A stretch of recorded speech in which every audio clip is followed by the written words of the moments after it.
What's up, Rosé girls? I'm Jessica Carroll, and first things first, my glass is almost empty, so I'm gonna do a little refill.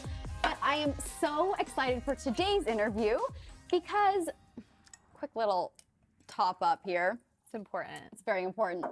So sisterhood is one of the most important things in life, and just surrounding yourself with people who support and love you. And that is one thing that the Rosé girls and I learned after being dumped on national television, because that's kind of a hard thing to go through. But because we had each other, we were able to overcome and actually bounce back even higher. And today we are having Rosé with Rachel McCord. Cheers! Cheers, gorgeous. Mama. Thanks for having me. Now you have like the ultimate sisterhood in Los Angeles because you are the founder of the McCord list. Yay! I want to hear all about it, and I want to hear how I can join. Oh my! First of all, you're already in it. I think. Yes. I think by the time you get the first invitation to one of my events, you're on the list. Okay. You were on the list the first time I creeped in on one of your shows because I was about to film mine. Yep. And I was like, who is this person and how do I be best friends with her? So. Do you know that I purposely wore a very sparkly shirt just so I could even out your fabulousness and your sassiness and just like how awesome you are? It's so great. You're so sweet, and it's so becoming on you and so fab. I literally love a good sequin top. Oh yeah. So you grew up in Georgia, right? Yeah, in trailer parks. Trailer parks. Yeah. And now you're in Hollywood, on red carpets, just dominating. Like, Aw, how did you overcome all those challenges to get to where you are? I'll let you know when I've done it. No, I mean, it's a daily thing. You know, you definitely never like get to that point where you're like, I've done it, I've made it. Right. And I think if I did get to that point, then I would stop trying as hard. And I don't really, not in a thirsty Thursdays way, but more so like just like a passionate, like I'm living my purpose and I'm going for my dreams and I'm helping other people do the same. So there's a lot of that in it. And also I feel like I need to be a voice for people who are the underdogs, who have been bullied, put down, depressed, abused, grew up places like me. Like all of those things are things that I've personally gone through. So I want to be a voice to them to say, you got this, you can go for your dreams and slay. And slay. And speaking of slay, you just wrote a book, Slay the Fame Game. So for people who are trying to break into the industry, or even, you know, for all like the 20-year-old girls who are watching this right now, hopefully you have your Rosé. What advice do you have on figuring out what your purpose is and staying true to who you are while trying to break into this industry? That's such a good question. And I think it's a question that really affects so many girls, because even if you don't want to be in Hollywood, you're still on social media. And even just with your friendships in school, college, whatever, it's like you're dealing with that on the daily. It's definitely a process. I think the first thing to know is that it's a total myth that you just get there and it's like, oh my God, this is perfect. You know, you actually have to really take that time. You learn from the burn. You can't let anybody else grow for you. That's what I always say. I'm like, I can't grow for you and you can't grow for me. Right. So it's definitely a process of listening to yourself and also not finding yourself in relationships or situations that upset your inner feelings. Because I feel like our guts tell us a lot, especially as women with women intuition. Yeah.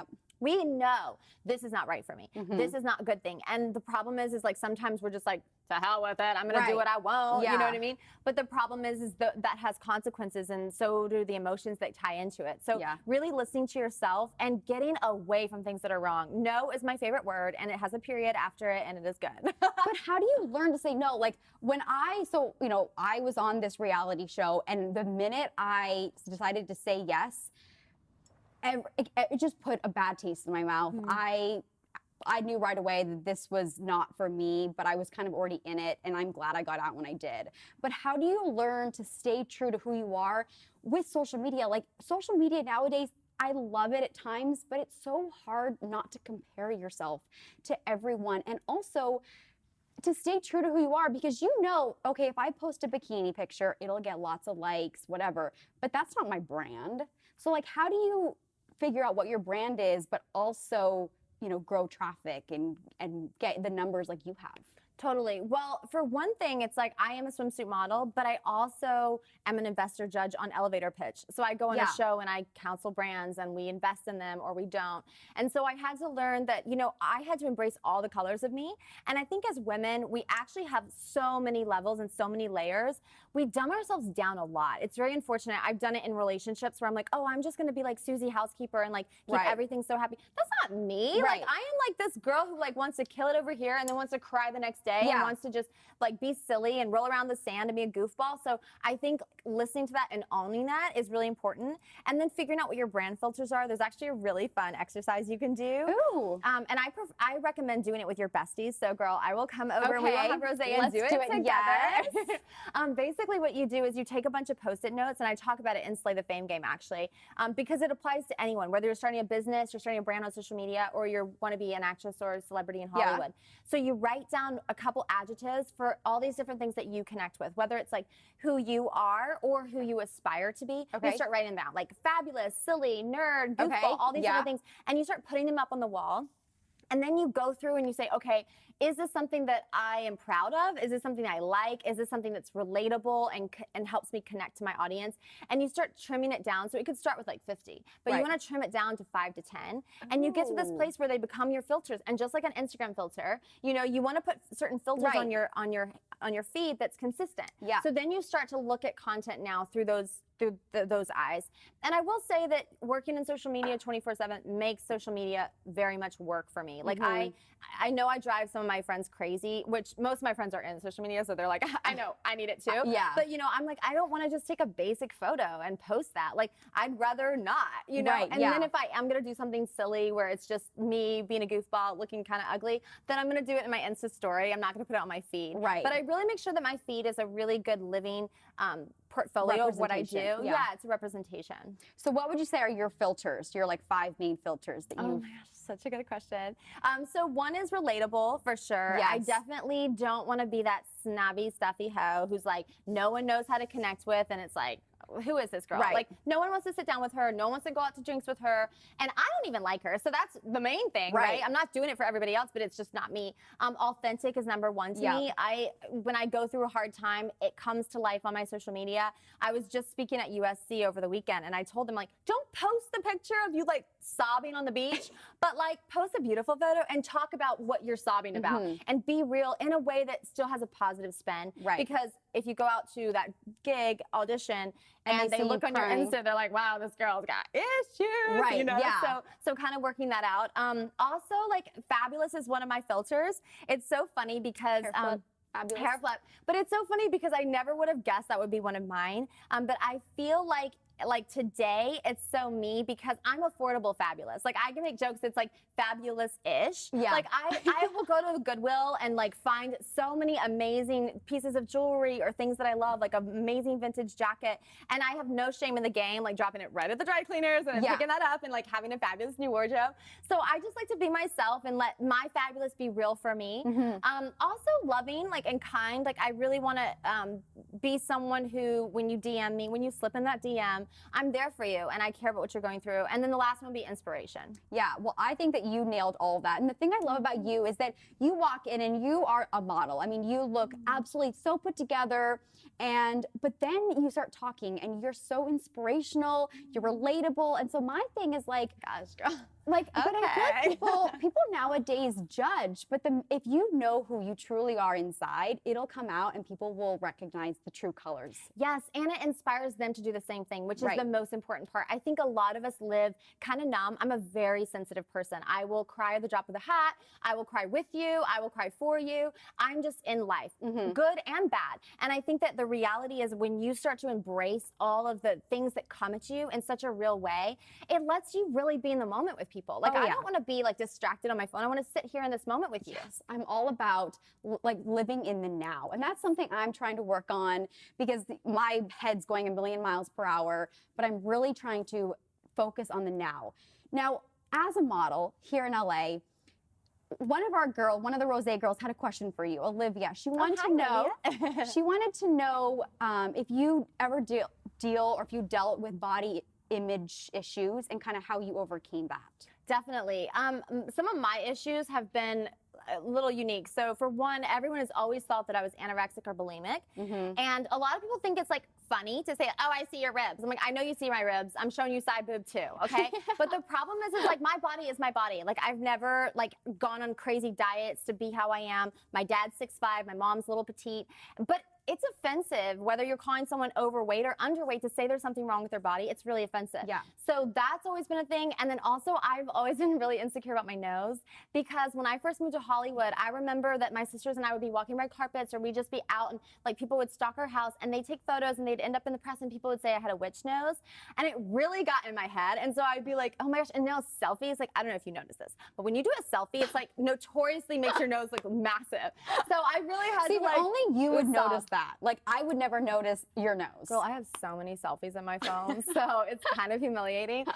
But you know what I had to do was literally, and I wrote a whole chapter about haters because whether they're haters at high school, haters on social media, because we all deal with them 24/7 now, or haters in press, you have haters. And haters are people with unfulfilled potential. They're people who see you hot, gorgeous, rocking those boots, okay? Oh. And instead of saying, you know what, I'm gonna go get those boots and I'm gonna go and like be inspired by her and tell her how inspired I am. Yeah. They're gonna copy you, they're gonna hate on you, or they're just gonna sit at home on the couch and watch you do. Right. And honestly, I don't need to feel bad for what you're watching me do. I just need to be myself. And if you wanna come into my world, I am arms wide open. Yeah. But I'm also a sassy queen, so if you try to be a B, I'm literally like, I'm gonna smack that You're out. not taking it. No. You don't take I have no a shit. sassy Scorpio Yeah. in there somewhere, and I'm she a comes up. Scorpio. Are you a Oh, Scorpio? I am. When is your birthday? This explains On a lot. Halloween. Stop, I'm the 27th. Oh, come on. No, can I tell you a really sad story? Tell me. You'll totally relate because you Yeah. have a Halloween birthday. I was 16 years old. I was homeschooled, so I really didn't have a lot of friends growing up. I was really shy. And I had like my first big birthday party, and I was really excited for no one to come. I'm not kidding. No one came. But not only did no one come, it fell on the Saturday before Halloween. So guess who kept getting tricked? This one. Ding dong, someone's here. Oh my no, God. it's a Trick or trick-or-treater. treat. Oh no. It was so bad. My parents felt so bad for me. They were like split up at the time, but like they were both there. That they were like, "We're gonna take you to a bowling alley." I mean, it's all such a sad story, but I feel like you would understand because I mean, you know. And no, I don't want another costume party every year. Oh, I've got an idea. Let me guess. A costume party. Wow, that's so unique. I've never thought about it. Oh yeah, I always throw the Halloween party. You know what? This year, I'm not throwing a Halloween party. Someone can throw a Halloween party for me. Exactly. Yeah, and I'm gonna show up as a birthday girl. Yeah, I'm gonna and show up everyone as a else looks birthday like cake. golems and vampires and zombies. Yeah. I want to look cute. I did that one time. We hosted a party in Vegas with my sisters, and I wore like a tiara and a tutu and like a little bodysuit thing, and I was like, "This is my birthday suit. Okay, this is what I'm wearing." Yeah. Oh my gosh, that is so funny. I totally relate to you. I get you for sure. Now, so you speak and you talk to women who are, overcoming challenges or just breaking in. You have this amazing book. What would you say, because you are like the ultimate, you just know how to brand yourself. Aww. What are like some key tips on people who have realized, you know what, I'm going to make my personality, what my expertise, whatever it is, into a brand? Like, how do you kind of make that switch?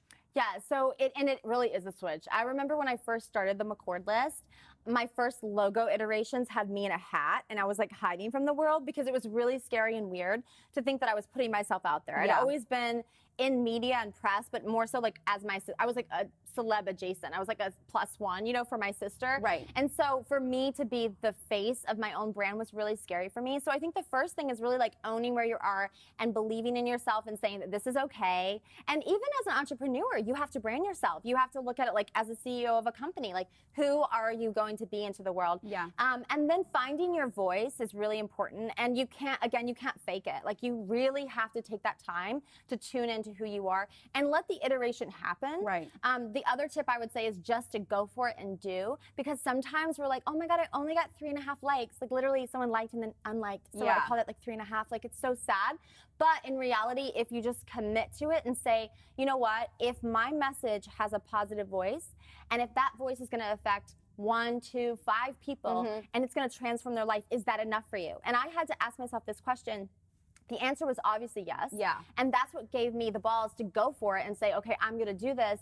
And of course you still get nervous, you still feel it, but it's about like finding your voice and your talking points and sticking to them and knowing why you do them. Like for me personally, it's not about all the selfies I take for my job, although I do take a lot, we've verified. But it's actually because I believe that right in this very moment, there is a girl watching this and watching anything else I do who does not know her purpose and feels depressed, possibly suicidal, and is struggling to find her voice and has been pushed down her whole life. And I believe that it's my purpose to go out into the world and spread positivity and inspiration to that girl. And if nobody else likes me, that's okay, because if that girl gets off the floor of the closet, which is what I had to do over and over again, then it's worth it. Right. I love that. You're so inspiring. Like, I just love it. So, I mean, what is like one takeaway that you just want every girl out there to have?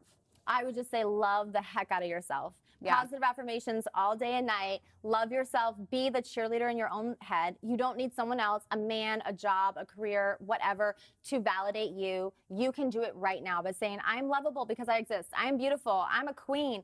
Own that voice for yourself and go for it. Awesome. Now, in your fabulous life, what does your schedule look like?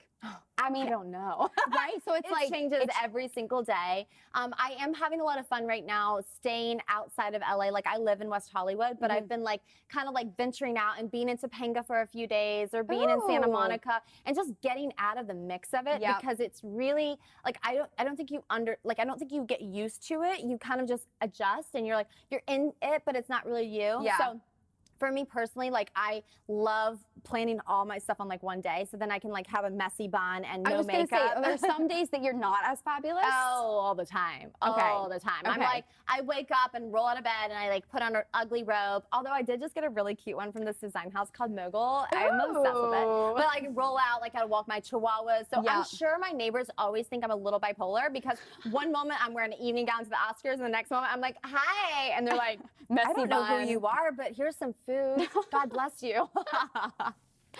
But you embrace it. You're like, I'm either glammed up or what do you call it? A homeless chic. Yeah, a homeless chic. I love that. I mean, I'm a whole lot of mess. But again, it's like owning your colors. It's like if I tried to be perfect all the day, I would fail. So if I just own the fact that I'm a mess, sometimes it's a beautiful mess, sometimes it's a messy mess. But like whatever, it's me. And you know what? Like follow it or don't. I'm on Instagram and you can walk this out with me or you can stay home. Yeah. But if you hate, I will block. Right. And also just surrounding yourself with people who are going to love your homeless chic and your fabulousness. I call them sweatpants friends. Like on a day, on an off day, I don't hang out with non-sweatpants friends. So people who can just come over, we can do dream boards, we can watch Scandal and like drink Rosé and like not be cute unless we're going to do selfies in the beginning, in which case we get it done and then we wash it off. Awesome. Well, thank you so much. Where can they follow you and join maybe the McCord list? Yeah, so you can follow me at themccordlist.com and on social media at I am Rachel McCord because I am. She is, and she is fabulous. And thank you so much for joining me and having Rosé with us. Thank you guys for joining, and I will see all of you guys next time.